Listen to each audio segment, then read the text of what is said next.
कई लोगों ने कहा कि बाबू 1932 की बात करते हो, ये कैसे लागू होगा। हम लोगों ने ये कहा कि चाहे वो अंतिम सर्वे हो। अब एक चैलेंज हम लोगों को किया जा रहा है कि झारखंड के 5 प्रमंडल में 4 प्रमंडल में तो आप लोगों की उपस्थिति दिखाई पड़ती है। दक्षिणी छोटा नागपुर में भी टाटी सिलवे में लगभग 1 लाख की भीड़ आई। एक चुनौती ये दिया गया है कि पलामू को धरती को देखते हैं आप लोग कैसे हिलाएंगे, पलामू में क्या होगा, ये चुनौती को स्वीकार करते हैं और आने वाले वक्त पहचान करने लगे, जानने की कोशिश करने लगे कि ये सभा कैसे संचालित होता है, ये इतनी भीड़ कैसे आती है, ये सभाओं में फंडिंग कौन करता है। और बार बार मीडिया के लोगों ने भी ये पूछा कि सभाओं को सफल करने का आप लोगों का जो फंड है वो कहां से आता है। तो हम लोगों ने कहा कि हम लोगों की सबसे बड़ी ताकत विचार है। इस विचार के बुनियाद पर हम लोग झारखंड के गांव गांव में पहुंच रहे हैं और विचारों के अलावा हमारा मात्र 2 खर्चा होता है। पहला, जहां पर सभा करते, कई लोगों ने कहा कि बाबू 1932 की बात करते हो, ये कैसे लागू होगा। हम लोगों ने ये कहा कि चाहे वो अंतिम सर्वे हो, चाहे वो 1954 का सर्वे हो, चाहे वो 1964 का सर्वे हो, इसको भी आधार बना करके सामूहिक स्वरूप में झारखंड की स्थानीय नीति बनाई जा सकती है। लेकिन बुनियाद यही होगा कि स्थानीयता का जो आधार होगा वो खतियान होगा। कोई एक कट्ठा करके जमीन बिहार से, उत्तर प्रदेश से झारखंड में खरीद लेगा और वो कहेगा कि हम झारखंडी हैं, इस बात को हम लोग बर्दाश्त नहीं करेंगे। यही बात हम लोगों ने कहा। लेकिन इसके बाद जब आंदोलन बहुत तेज हुआ और बलियापुर की धरती में महाधिवेशन जब बुलाया गया तो पूरे झारखंड से लगभग 1.5 लाख लोग आए। और उस दिन जब हम लोग कार्यक्रम में पहुंचे थे, मैं आपको बताना चाहता हूं कि लगभग 42 से 43 किलोमीटर दूर तक लंबी कतार थी सड़क पर। और कई ऐसे हमारे साथी, लगभग 20-25 हजार साथी ट्रैफिक जाम में फंस गए जो सभा स्थल पर नहीं आ पाए।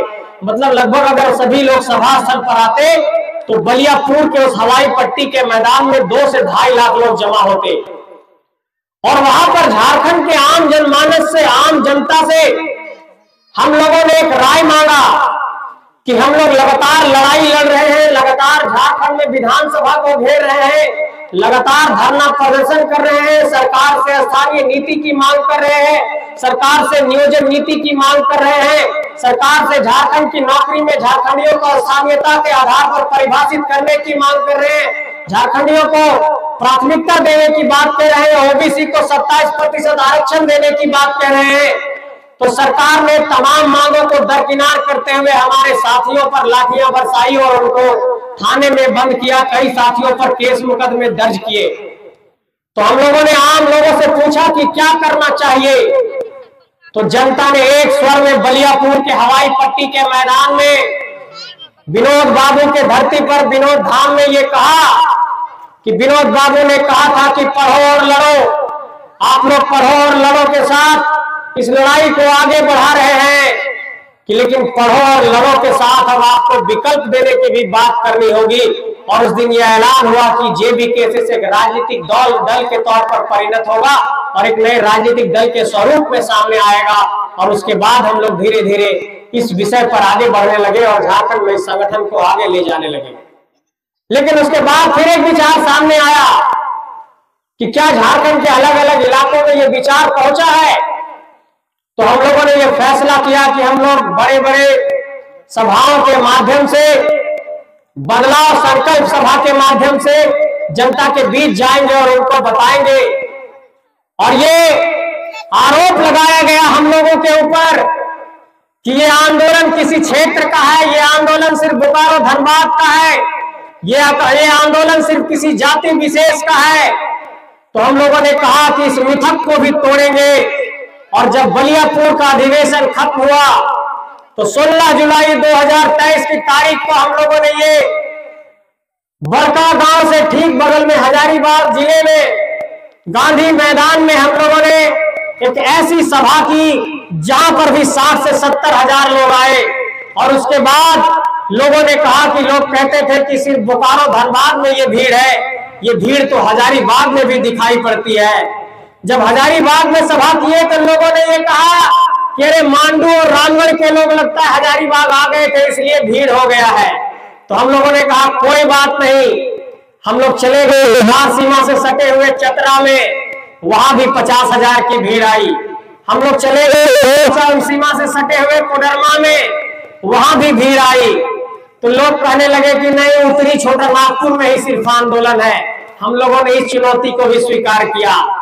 फिर हम लोग चले गए जामताड़ा की धरती पर, वहां पर भी 50,000 की भीड़ आई। तो लोग कहने लगे कि अच्छा ठीक है, ये भीड़ आ जा रही होगी किसी तरीके से।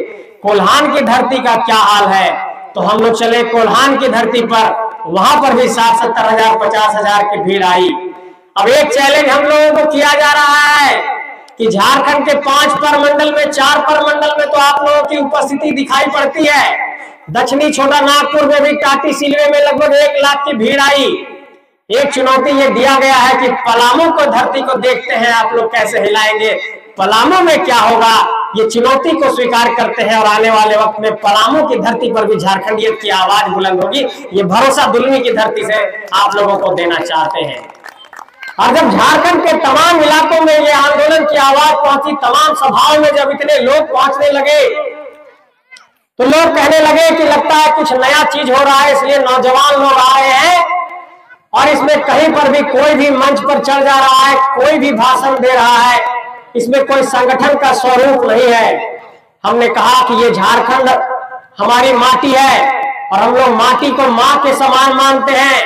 और अगर माँ पर कोई खतरा होगा, अगर माँ के स्वाभिमान पर कोई आंच आएगा, तो उस धरती का हर बेटा खड़ा होकर के लिए लड़ने के लिए तैयार हो जाएगा।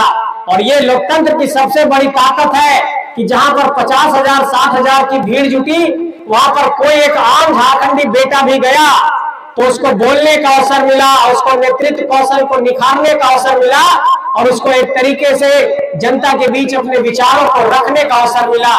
ये जेबी केसेस की ताकत है। और आज की तारीख में देखिए, हमारे बीच सूरज कुमार साहू जी बैठे हैं, मैं आपके बीच संजय मेहता हूँ, हमारे केंद्रीय महासचिव फरजान खान हैं, हमारे देखिए दिनेश साहू जी संगठन में हैं, मोती जी हैं, और तमाम आप देखिएगा अगर संगठनों में तो तमाम जाति का, वर्ग का, समुदाय का, धर्म का, सबका समावेश है। लेकिन जिन लोगों को ये खतरा महसूस हुआ कि अरे ये नौजवान लोग झारखंड में क्या कर रहे हैं, इन लोगों के पास ना पैसा है, ना पूंजी है, ना सही से इन लोग कॉलेज का फीस दे पाते हैं, और ये लोग आंदोलन की बात करते हैं, बदलाव की बात करते हैं। अरे बदलाव की बात तो छोड़ो, तो चाची के धरती से निकले, मानकाड़ की धरती से निकले एक नायक को कहते हैं कि झारखंड के चीफ मिनिस्टर की कुर्सी पर बैठा देंगे। ये हौसला कहां से आ रहा है? इस बात को देख करके, इस हौसले को देख करके, इस आत्मविश्वास को देख करके, इस आत्मबल को देख करके वो लोग विचलित हो गए और उन लोगों ने हम लोगों पर केस मुकदमा करना शुरू कर दिया। और आप लोगों को याद होगा कि हम लोगों ने एक चुनौती स्वीकार किया कि माननीय मुख्यमंत्री महोदय जी, अगर आपको लगता है कि आप सही हैं, आपकी लोकप्रियता है, आप अगर झारखंड के युवाओं को सम्मोहित करने में, उनको संतुष्ट करने में कामयाब हो पाए हैं, तो एक जस्ट लाइक टेस्ट मैच खेलते हैं, परीक्षा लेते हैं आपका। और डुमरी में माननीय मुख्यमंत्री जी की सभा थी और वहां पर हम लोगों ने ऐलान किया कि एक तरफ माननीय मुख्यमंत्री जी की सभा होगी, हेलीकॉप्टर से आएंगे, और एक तरफ हमारे टाइगर जयराम महतो की सभा होगी, जेबी केसेस की सभा होगी, और हम लोग साइकिल और मोटरसाइकिल से आएंगे, देखते हैं किसके सभा में कितनी भीड़ आती है। और डुमरी में भी यही हुआ। एक ही तारीख में मुख्यमंत्री जी सभा कर रहे थे, एक ही तारीख में जेबी केसेस की सभा हो रही थी, और डुमरी में लगभग 50 से 60,000 लोग जुटे थे। और उसके बाद हम लोगों पर केस मुकदमा का सिलसिला शुरू हुआ। जयराम महतो जी जो हमारे केंद्रीय अध्यक्ष है, उन पर लगातार केस मुकदमे किए गए। मैं आपके बीच उपस्थित हूं, मेरे ऊपर भी केस मुकदमे किए गए। जब वहां पर डुमरी में सभा हुआ तो वहां पर भी केस मुकदमे किए गए। और झारखंड के चतरा जिले में हम लोगों ने सभा किया, वहां भी केस मुकदमा हुआ। और लगातार ऐसे केस मुकदमे करके इस आंदोलन को कमजोर करने की कोशिश की गई।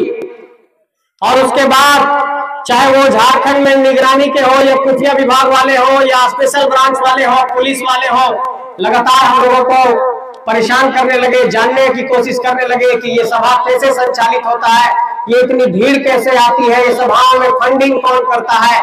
और बार बार मीडिया के लोगों ने भी ये पूछा कि सभाओं को सफल करने का आप लोगों का जो फंड है वो कहां से आता है। तो हम लोगों ने कहा कि हम लोगों की सबसे बड़ी ताकत विचार है। इस विचार के बुनियाद पर हम लोग झारखंड के गांव गांव में पहुंच रहे हैं और विचारों के अलावा हमारा मात्र 2 खर्चा होता है। पहला, जहां पर सभा करते हैं वहां साउंड सिस्टम चाहिए होता है, और नहीं तो छोटा मोटा एक टेंट की व्यवस्था चाहिए होता है, एक मंच की व्यवस्था चाहिए होती है। और इसमें भी एक देखिए आश्चर्यजनक बात कि कई सभाओं में कई भाइयों ने अपना साउंड सिस्टम फ्री दिया, कई टेंट हाउस के लोगों ने अपना टेंट फ्री दिया, और इस तरीके से झारखंड में सभा हुई। कई लोगों ने कहा कि इतने लोग आते हैं, खाना पीना खाते हैं, वो कैसे होता है। हम लोगों ने कहा कि झारखंड की खेत में और यहाँ के पानी में इतना दम है कि 100, 200, 500 लोग को गांव वाले लोग खिला सकते हैं, और जहां सभा करते हैं वहां गांव वालों ने ही दाल रोटी खिलाया है, और इस तरीके से ये आंदोलन सफल हुआ है। और मुझे लगता है कि अगर इस देश के भीतर अगर कोई शोध करने की चीज है, अगर कोई पत्रकार साथी हो या कोई जो राजनीति में इंटरेस्ट रखता हो और जिसको भारतीय राजनीति में, झारखंड की राजनीति में जरा भी रुचि है, उसको इस बात पर रिसर्च करना चाहिए कि 21 दिसंबर 2021 को एक आंदोलन शुरू होता है, और 26 नवंबर 2023 की तारीख को जब आज मैं यहाँ पर दुलबी में भाषण दे रहा हूँ, तो ये आंदोलन झारखंड के 5 प्रमंडल के 24 जिले के 264 प्रखंड के 4345 पंचायतों तक पहुंच गया है। इसके पीछे क्या कारण है? क्या दुनिया में ऐसा कोई भी राजनीतिक दल या कोई संगठन हो सकता है जो 2 सालों के भीतर इतनी तेजी से 3.25 करोड़ की आबादी तक पहुंच जाए, और वो भी बिना किसी कॉर्पोरेट पावर के, वो भी बिना किसी कॉर्पोरेट शक्ति के? मुझे लगता है कि राजनीतिक इतिहास में, भारत की राजनीतिक इतिहास में अगर बहुत नजदीक से इसका अध्ययन करेंगे तो जेबी केसेस एक ऐसा संगठन है जो भारत की राजनीति में, झारखंड की राजनीति में एक स्वतः स्फूर्त तौर पर स्वयं में बना हुआ एक संगठन है। और आज की तारीख में स्थिति यह है कि जहां पर पंचायत कमेटी नहीं थी वहां पर पंचायत कमेटी लोगों ने स्वतः बना लिया है। जहां पर प्रखंड कमेटी नहीं थी वहां पर लोग फोन करके ये कह रहे हैं कि हम लोग जुड़ने को इच्छुक है। जहां पर जिला में कमेटी नहीं थी अब जिला की कमेटी बन गई है, और लगातार हम लोगों के पास रोज फोन आता है कि भैया हम लोग संगठन से जुड़ना चाहते हैं और संगठन के साथ मिलकर के काम करना चाहते हैं। इन बातों के साथ हम लोगों को बहुत हौसला मिला, और उसके बाद हम लोगों ने फैसला किया कि गांव-गांव जाकर के हम लोग पंचायत स्तर की कमेटी बनाएंगे, उसके बाद बूथ स्तर की कमेटी बनाएंगे, और प्रखंड स्तर की भी कमेटी बन रही है, जिला स्तर की भी कमेटी बन रही है, और इस तरीके से ये संगठन आगे बढ़ रहा है। आज मैं ये कहना चाहता हूं आप सबसे कि ये संगठन सिर्फ झारखंड के राजनीतिक इतिहास के पन्नों को नहीं बदलेगा, बल्कि झारखंड के परिदृश्य को भी बदलेगा, झारखंड के तस्वीर को भी बदलेगा। और ये बात मैं इसलिए कहना चाह रहा हूं कि संगठन में जो लोग आपको दिखाई पड़ते हैं वो किसी राजा के बेटा के घर से पैदा होकर के नहीं आए हैं। आप देखिए हमारे केंद्रीय अध्यक्ष जी को, वो कितने सामान्य घर से आते हैं। आज भी उनकी माँ को पेंशन मिलता है, उनके पिताजी झारखंड आंदोलनकारी थे तो उससे उनके घर का चूल्हा जलता है। आप देखिए हमारे तमाम झारखंड के और क्रांतिकारी साथियों को, सब ऐसे ही गांव घर से निकले हैं, खेत खलिहान से निकले हैं, और इस झारखंड के आंदोलन को एक तरीके से आग दे रहे हैं और इस झारखंड के आंदोलन को आगे बढ़ा रहे हैं। इसलिए मैं ये कहना चाहता हूं कि पहला मिथक हम लोगों को ये तोड़ना है कि झारखंड के भीतर अब राजा का बेटा या बेटी बार बार राजा नहीं बनेगा या रानी नहीं बनेगी।